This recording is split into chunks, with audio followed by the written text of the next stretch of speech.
আসসালামু আলাইকুম। আমি মোমেনার দিনকাল থেকে মোমেনা বলছি। আপনারা সবাই কেমন আছেন? আলহামদুলিল্লাহ, আমরাও ভালো আছি।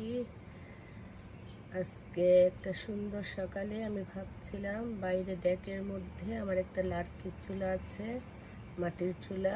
সেটা আমার বান্ধবী দিয়েছে, ওটাতে রান্না করব, কাটাকুটা করব, আপনাদেরকে দেখাবো। বাট চুলাটা না ভেঙে গেছে, এখন রান্না করলে অনেক রিস্ক হয়ে যায়, সেই জন্য আর করতেছি না। তো এখন এই জিনিসগুলো নিয়ে এসেছেন, যাই হোক, তাহলে এখানে বসেই কাটাকাটি করি আর আপনাদের সাথে একটু বক বক করি।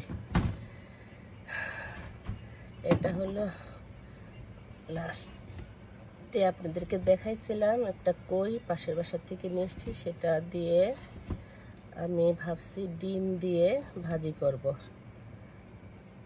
আর গাছের লাউ দিয়ে দেশি চিংড়ি সেটা রান্না করব।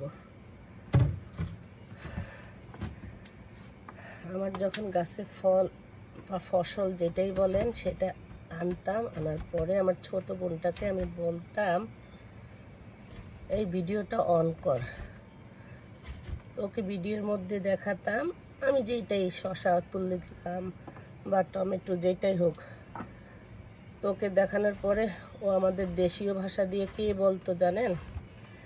আ খোদা, এটা তো একটা লাউ, বা আ খোদা, এটা তো আমাদের টমেটো, এটা দেখার আবার কি হইল? তখন আমি ওকে বলছি তোর তো সন্তান নাই, যখন তোর সন্তান হবে তখন বুঝবি। আমি সন্তান আমার এই গাছের সবজিকে বুঝাইছি। এখন ইনশাল্লাহ সেই বোনটার আল্লাহ ওকে বাড়ি দিয়েছে একটা, সে ছোট্ট বাড়িতে ও গার্ডেন করলেই যে সবজি তুলে সে আমাকে এখন কল দেয়, দিয়ে বলে আপু আপু ভিডিওটা অন করো। তো অন করলেই সে আমাকে দেখায় সে কি সবজি তুলেছে। তখন আমি তাকে বলি, মনে আছে আমি যখন তোমাকে দেখাতাম তুমি কি বলতে? এটা কি দেখার কিছু হলো?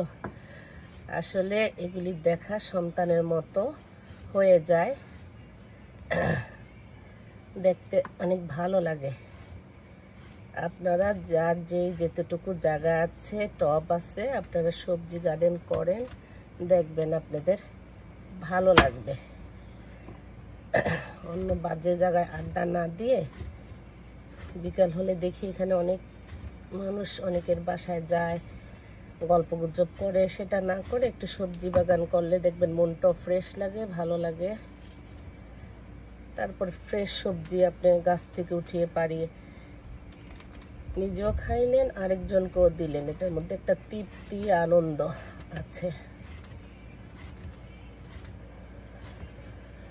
দেখুন তো, মাটির চুলা আসলাম রান্না করতে, এখন তো বোধহয় রান্না, এখন নিচে যদি যাই সেখানে আপনার ওটা দিয়ে রান্না করলে, আমি আপনাদেরকে বলছি না, আমি বাংলাদেশের স্টাইলে দা বা বটি, আপনারা কি বলেন আমি জানি না, সেটা দিয়ে আমি কাটাকুটা করে তারপরে বসে আমি ছুরি দিয়ে খুব কম কাটাকাটি করি।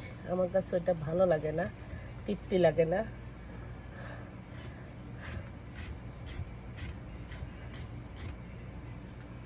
কই ভাজি করব ডিম দিয়ে, আর এই লাউটা দিয়ে আপনার রান্না করব, চিংড়ি, গুঁড়া চিংড়ি দিয়ে রান্না করব।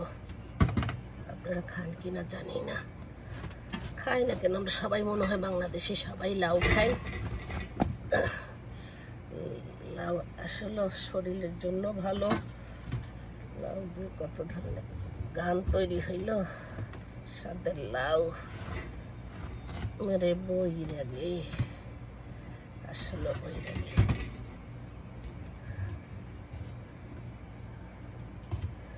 ওদের মেয়েদের জীবনটাই রান্না করেই চলে গেল। যতই চাকরি করেন, যতই বড় বড় প্রফেশনাল জব করেন, ঘরে ফিরে এসে ঠিকই বাচ্চাকে, স্বামীকে আমরা রান্না করে খাওয়াচ্ছি।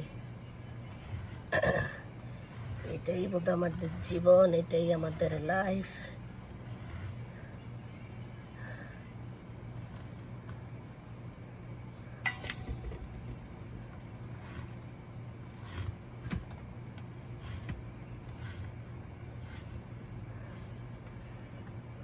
অনেকে কি সুন্দর করে ছুরি দিয়ে কাটতে পারে, আমি কিচ্ছুই কাটতে পারি না। ধনে পাতা, পেঁয়াজ, একটু ফল, এই ধরনের জিনিসগুলো হালকা পাতলা। আপনারা সামারে কেউ কি গাছ লাগিয়েছেন কমেন্টে জানাবেন। এই সামারটাতেই তো আমরা একটু সবজি গাছের থেকে বা কোনো ভাবি দেয়। যখন আমি অ্যাপার্টমেন্ট বিল্ডিংয়ে ছিলাম তখন বিশ্বাস করবেন রাস্তা দিয়ে হাঁটতাম আর কারো গাছ দেখলে আমি দাঁড়িয়ে যেতাম, আল্লাহ এই মালিকটা যদি বের হতো, এই মালিকটা যদি বের হতো তাহলে তরকারি চাইতাম। হাজবেন্ডকে আসলে বলতাম, দেখো এই যে গাছের জিনিস স্বাদই অন্যরকম, বাজার থেকে যেগুলো আনি ওগুলি গাছের না। আমারে বলে ওইটাতে তো সার দেয়, এগুলির মধ্যে তার সার দিচ্ছে না, সেই জন্য এটা স্বাদই অন্যরকম। বলেন তো কি করি, ভাবলাম এখন দেখি এটা হবে না। এই জন্য আসলে আল্লাহ না চাইলে আমরা কেউ কিছু করতে পারবো না। তো ভাবতে পারি না চুলাটা ফেটে গেছে বুঝছেন, আর একটা নাই, চুলাটার একটা কি বলে এইটা নাই, এখন যদি পড়ে যায় ভয় লাগে। আর বাতাস ছুটতেছে, বাতাসে তো আগুন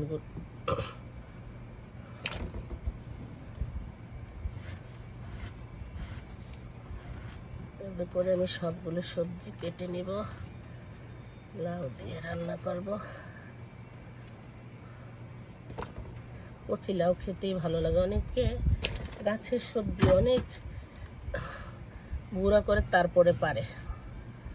আমার কথা গাছের জিনিস তাজা তাজা পারবো, তাজা তাজা কচি কচি খাবো। বয়স হলে কি আমাদেরকে কি এখন কেউ ভালো লাগবে বলবেন না? একটা ইয়াং মেয়েদেরকে দেখলে ঠিক তেমনি সবজিগুলো যদি আপনি ছোট থাকতে পারেন ওটা খাওয়ার টেস্টই অন্যরকম। আর অনেকে লাউ বলেন, মিষ্টি কুমড়া বলেন, বিভিন্ন সবজি বলেন অনেক গুঁড়া করে তারপরে পারে, ওগুলির মধ্যে কোনো টেস্টই নেই।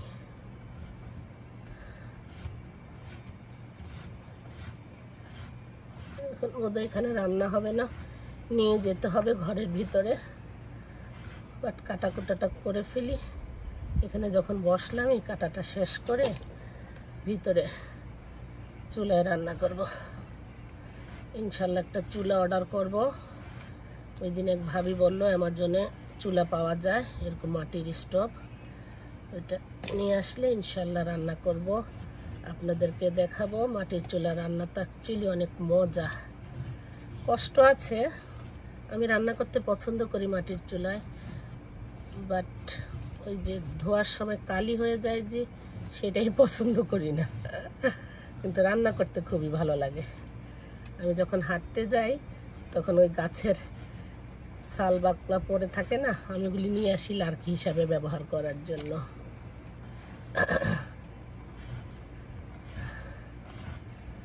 এই তো আমার কই কাটা হয়ে গেল, লাউ কাটা হয়ে গেল, এখন চিংড়ি মাছগুলো বেছে রান্না করতে চলে যাব ভিতরে। চেয়েছিলাম মাটির চুলায় রান্না করব, আপনাদেরকে দেখাবো, তা হচ্ছে না। ইনশাল্লাহ কোনো একদিন দেখাবো। আল্লাহ ভালো রাখুক, ভালো থাকেন। আসসালামু আলাইকুম। ইনশাল্লাহ নেক্সট ভিডিওতে দেখা হবে। আসসালামু আলাইকুম।